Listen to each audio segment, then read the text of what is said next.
తెలంగాణలో అబద్ధపు హామీలతో అధికారంలోకి వచ్చిన కాంగ్రెస్ ప్రభుత్వం దేశానికి వెన్నుముక అయిన రైతుకు రేవంత్ సర్కారు వరుస వెన్నుపోటు పొడుస్తుందని మాజీ ఎమ్మెల్యే గండ్ర వెంకటరమణారెడ్డి అన్నారు.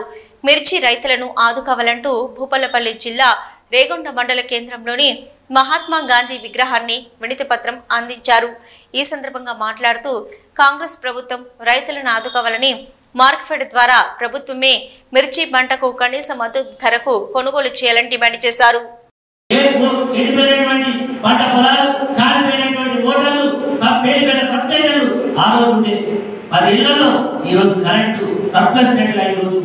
ప్రతి ఇంటికి కరెంట్ ఇచ్చేటువంటి కార్యక్రమం. కానీ ఈ రోజు ఈ నచ్చినటువంటి వేలాది విషయాలు ఎందుకంటే నేను నిన్న మా పొలంగా చెట్లు అయిపోతాయంటే సార్ కరెంట్ పోతుంది, కరెంట్ ఎప్పుడు వస్తుంది అప్పుడు పోతుంది. మరి ఏం చేయాలంటే మంత్రి ఎప్పుడు బట్టి విక్రమార్గమాన్ని ఒక్క నిమిషం కూడా కరెంట్ పోకుండా కరెంట్ ఇస్తామన్నాడు. ఈ రోజు మనందరం వ్యవసాయం చేసే రైతులు వస్తుందా కరెంట్ 24 గంటలు కరెంట్ అవుతుందా లేదంటే కరెంట్ అవుతుందా అంటే రైతులు రావట్లేదు చెప్తా ఉన్నారు. అంటే ఈ ప్రభుత్వానికి చాట కావడం లేదు, పరిపాలన చేయడానికి అనుభవం లేక, చిత్తశుద్ధి లేక, పరిపాలన చేయడానికి సామర్థ్యం లేక ఈరోజు ప్రతి రంగంలో వైఫల్యం చెందింది. కాబట్టి ఈరోజు ప్రజలకు తీవ్రమైనటువంటి ఆకలితో ఉన్నారు. ఎప్పుడు డబ్బాలు పెడితే ఈ ప్రభుత్వం యొక్క కుర్చీని కలిగడానికి ప్రజలు సిద్ధంగా ఉన్నారనే విషయాన్ని సందర్భంగా గుర్తు చేస్తున్నారు. అంతేకాదు ఈరోజు చాలా విషయాలలో మరి ఈరోజు ప్రభుత్వాన్ని కేసీఆర్ గారిని బదనాం చేయాలనేటువంటి ప్రయత్నం చేస్తా ఉన్నారు. నేను ఈరోజు సుడిగా ఈ ప్రభుత్వాన్ని ప్రకటిస్తా ఉన్నాను. కేసీఆర్ గారిని చెప్పి ఎన్ని రోజులు మీరు కాలం గడుపుతారు, ఎన్ని రోజులు తప్పించుకునే ప్రయత్నం చేస్తారు. ఈరోజు ఇంటి ఇస్తామని చెప్పారు. ఎమ్మెల్యే ఎలక్షన్ రాగానే మా ప్రభుత్వం 3500 ఇళ్ళు ఇస్తామని చెప్పారు. రైతులందరూ కూడా ప్రజలందరూ కూడా ఆశపడ్డారు. మన గ్రామ సభలు పెట్టారు. గ్రామ సభలు పెట్టి అరే 3500 ఇళ్ళు ఊరి పని ఎక్కడితే ఊరికి 5, 10, 15 అంతకంటే ఎక్కువ ఊళ్ళో ఒక్కొక్క ఊళ్ళే రేపు 400, 300, నాకేం 200 ఇస్తారు. మీరు అందరూ మీకు వచ్చాయి వచ్చినాయి కాదు సుమా, ఈ పెట్టినటువంటి పేర్లు మాత్రమే. ఎందుకు చెప్తున్నాయి లిస్ట్ బయటకంటే వీళ్ళందరూ ఉరికిలు హైదరాబాద్ ఎమ్మెల్యేలు మంత్రులు ఓసారి ఆ లిస్టే కనుక బయట పెట్టావా మేము ఊళ్ళలో కాలు పెట్టే పరిస్థితి ఉండదు, మా పరిస్థితి అయిపోతుంది. ఏం చేద్దామని అడిగితే ఒక మాట చెప్పాడు. మీకు మండలంలో చిన్న ఊరేనా చూడలేమా?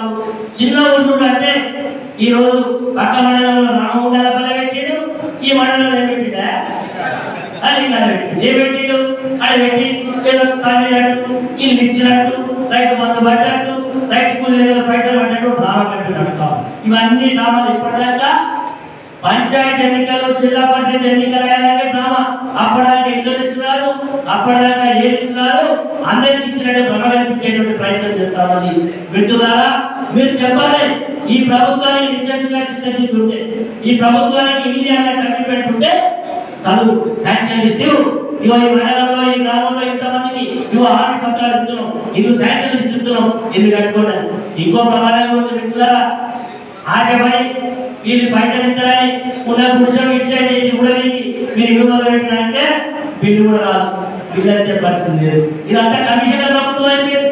మన వాళ్ళు మంత్రి ఒక కాంట్రాక్టర్ చెప్తున్నాడు, ఓసారి ఏదైనా పని మొదలుపెట్టి కంప్లీట్ చేయాలంటే మీ లెక్క లేదని ఇక్కడ పర్సెంటేజ్ ఇస్తేనే పిల్లట ఎంత పర్సెంటేజ్ 10-12% ఇవ్వాలన్నా మాకు ఏం మిగులుతుంది, మేము ఎందుకు చేయాలి 12 పరిస్థితి వచ్చింది. ఇది వాస్తవం. నిజంగా ఈ ప్రభుత్వానికి కమిట్మెంట్ ఉంటే చట్టం పెట్టండి. ఎందుకు రాష్ట్రంలో జరుగుతుంది, ఎందుకు ఈరోజు రాష్ట్రంలో కార్యక్రమాలు జరుగుతలేవు అంటే సమాధానం దొరుకుతుంది. కానీ ఈ ప్రభుత్వం ఒక ముఖ్యమంత్రి చెప్తా ఉన్నాడు, ఈ రాష్ట్రంలో ఉండేటువంటి ప్రైవేట్ ఇంజనీరింగ్ కాలేజీలో మీటింగ్ పెట్టిన ఇలా ముఖ్యమంత్రి దండా ఇలా పట్టబై ఓ దండేసి అరే ఏదైనా బాబు మాకు ఇన్ని బిల్లులు రావాలి, ఇంత ఫీజు రావాలంటే ఆయన చెప్తున్నాడు, ఇగో పలానా మంత్రికి మా ఫైనాన్స్ మంత్రి దగ్గర మీరు మేనేజ్ చేసుకోవాలని చెప్తాం. అంటే మేనేజ్ ఏం చెప్పినా మేనేజ్ అంటే ఇచ్చుకొని తెచ్చుకోలేదు అంటే ఒక ముఖ్యమంత్రి దానికి మాట్లాడే పరిస్థితి వచ్చింది. కాబట్టి ఈ ప్రభుత్వంలో ఉండేటువంటి పెద్దలకు కానీ ఇక్కడ ఉండేటువంటి పార్టీ నాయకులకు కానీ ప్రజలకు కానీ వాళ్ళకి నమ్మకం లేదు. మళ్ళీ వచ్చేది మళ్ళీ పోయేది లేదు. మేము వచ్చినాం ఈ రోజు నేను ఒక చీటికలు రాసాం. ఈ పార్టీ యొక్క భవిష్యత్తుగా ఇది లాస్ట్ స్టేజ్ అంటున్నది. ఎందుకంటే ఓ చెట్టు పెడతాం, ఆ చెట్టు పెడితే ఓ మంచిగా ఎగ్ మీద మంచి పాయలు మనం మంచిగా ఇస్తారు. ఈరోజు కాంగ్రెస్ పార్టీ కూడా దాదాపు 75 ఏళ్ళ నుంచి పరిపాలన చేసి అందులో పనిచేసినటువంటి అనుభవం వాళ్ళందరూ కొంతమంది చచ్చిపోయారు, కొంతమంది పార్టీ పెట్టిపోయారు. ఈ రోజు ఏ పరిస్థితి వచ్చింది, 3 రాష్ట్రాల్లో అధికారంలో ఉన్నది, రెండింటిలో గ్యారెంటీల పేరు అధికారంలో వచ్చింది. హిమాచల్ ప్రదేశ్ లో జీదేవి అనే పరిస్థితి ఉన్నది, కర్ణాటకలో మంత్రి చెప్తా ఉన్నాడు, ఉప ముఖ్యమంత్రి చెప్తా ఉన్నాడు, మేము స్కీమ్లను కంటిన్యూ చేసే పరిస్థితి లేదు. మన రాష్ట్రంలో కూడా పొద్దున్న చేరుకున్నాడు మన స్పీకర్ గడ్డం కుమార్ ఏమంటున్నాడు, గడ్డం ప్రసాద్ కుమార్ అరే మేము ఆలోచన కూడా చెప్పిన మీటింగ్ మీరే చూసినారా మీటింగ్